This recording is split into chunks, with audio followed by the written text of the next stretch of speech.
बिस्मिल्लाहिर्रहमानिर्रहीम। अस्सलाम वालेकुम व्यूवर्स। आज मैं आपके लिए बिल्कुल यूनिक तरीके से शाही टुकड़े की रेसिपी लेकर आई हूँ।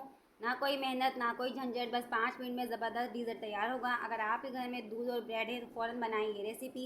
मेहमान हो या घर वाले, सब ये रेसिपी खाकर खुश हो जाएंगे और आपसे इम्प्रेस भी हो जाएंगे। अगर आपको रेसिपी अच्छी लगती है तो चैनल सब्सक्राइब कीजिएगा, वीडियो को ज़्यादा से ज़्यादा लाइक एंड शेयर किया करें फैमिली एंड फ्रेंड के साथ, और साथ ही कमेंट करके ज़रूर बताइएगा। ये रेसिपी स्टार्ट करते हैं। तो शाही टुकड़े बनाने के लिए सबसे पहले देखिए आपको ब्रेड के स्लाइस चाहिए। देखिए मेरे पास 6 ब्रेड के स्लाइस थे, जिसको मैंने सर्कल शेप में कट कर लिया। आप देख सकते हैं मैंने इसकी कटिंग कितनी ज़बरदस्त तरीके से की है। बाकी चीज़ें हम रेसिपी के अंदर डिस्कस करेंगे। आगे के स्टेप में आपने क्या करना है, चूल्हे के ऊपर पैन रखना है, उसके अंदर ½ लीटर दूध ऐड कर देना है। दूध आप चाहें तो नॉर्मली कोई सा भी ले सकते हैं, पर आपका दूध बिल्कुल फुल फैट होना चाहिए। तो गैस चूल्हा मैंने ऑन कर दिया है। दूध को हम बॉयल करेंगे, साथ ही हम इसके अंदर ½ कप चीनी भी ऐड कर देंगे। तो लीजिए जनाब, दूध हमारा बॉयल हो चुका है। आप देख सकते हैं कितनी अच्छी तरीके से मैंने दूध को बॉयल किया है मीडियम फ्लेम के ऊपर। अब आपने क्या करना है, एक वनीला कस्टर्ड पाउडर का देखिए पैकेट लेना है। अब आपने क्या करना है, एक प्याली दूध लेनी है, उसके अंदर 4 बड़े चम्मच कस्टर्ड पाउडर मिक्स करना है। एक मिक्सचर रेडी करना है और इसके अंदर डाल देना है। तो अब आपने क्या करना है, मीडियम फ्लेम पर अच्छी तरीके से इसको मिक्स करना है, यानी कि कुक करना है।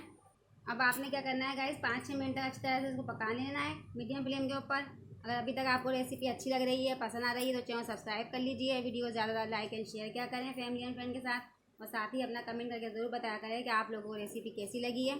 तो आप देख सकते हैं थोड़ा थिक होना स्टार्ट हो चुका है। तो देखिए गाइस, अभी जितनी थिकनेस हमारे को चाहिए उतनी थिकनेस नहीं आई है, थोड़ा सा बैटर हमारा जो पतला लग रहा है। तो 2-3 मिनट हम इसको और पका लेंगे अच्छी तरीके से, यानी कि थोड़ा सा गाढ़ा करेंगे। फिर फ्रीज में जब हम इसको रखेंगे सेट करने के लिए तो और गाढ़ा हो जाएगा ये उससे। तो लीजिए गाइस, देखिए बैटर हमारा गाढ़ा हो चुका है। थिकनेस आप इसकी चेक कर सकते हैं, कंसिस्टेंसी आपको परफेक्ट रखनी है इसकी। तो चलिए अब चूल्हे को हम बंद कर देते हैं और थोड़ा सा इसको ठंडा कर लेंगे कम्प्लीटली। तो गाइस देखिए मिक्सचर हमारा कंप्लीट ठंडा हो चुका है। आप देख सकते हैं कितनी अच्छी तरीके से मैंने इसको ठंडा कर लिया है। तो चलिए अब हम इसे सर्व करते हैं। तो गाइस अब आपने खूबसूरत सर्विंग की देखिए डिश लेना है। इसके अंदर हमने ब्रेड के स्लाइस रखेंगे जो हमने कट किए थे गोल गोल सर्कल शेप में। इस तरीके से आपको रखना है। और देखिए 2 ब्रेड के स्लाइस को मैंने इस तरह से सेंटर में से कट कर लिया है। इसको मैं इस तरह साइड में रख दूँगी। ब्रेड के स्लाइस को अच्छी तरीके से देखिए गाइस मैंने सेट कर लिया है। अब जो हमने ये मिक्सचर रेडी किया था वो इस पर ऐड कर अच्छे तरीके से आपको डालना है इसके ऊपर मिक्सचर को।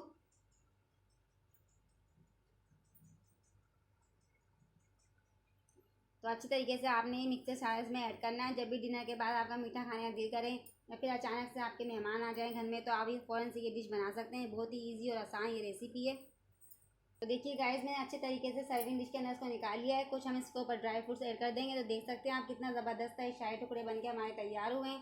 बिल्कुल भी कोई मेहनत नहीं हुई और फटाफट हमने इसे बना के रेडी कर लिया है। बहुत ही कम बजट में आप ये रेसिपी बना सकते हैं। देखिए कितनी ब्यूटीफुल लग रही है। तो देखिए फ्रेंड्स, मैं आपको करीब लाके भी चेक करा रही हूँ कितना ज़बरदस्त सा हमारा डिज़र्ट तैयार हुआ है। तो चलिए अब हम चम्मच से चेक करते हैं। देखिए मज़ेदार से शाही टुकड़े बनके हमारे तैयार हो चुके हैं। फाइनल में आपको लुक दिखा रही हूँ इसका, कितना मज़ेदार बना है ये डिश हमारा, और बहुत ही ईजी तरीके से हमने इसे बना लिया है। तो देखिए कितने ज़बरदस्त से शाही टुकड़े बनके हमारे फाइनल तैयार हुए हैं। तो गाइस अगर आपको ज़रा से भी शाही टुकड़ों की ये नए अंदाज़ की रेसिपी अच्छी लगी है तो चैनल सब्सक्राइब कीजिएगा, वीडियो को ज़्यादा से ज़्यादा लाइक एंड शेयर किया करें फैमिली एंड फ्रेंड के साथ, और साथ ही कमेंट करके ज़रूर बताइएगा आप लोगों को रेसिपी कैसी लगी है। इंशाल्लाह अब मिलते हैं अगली रेसिपी के साथ। अल्लाह हाफिज़।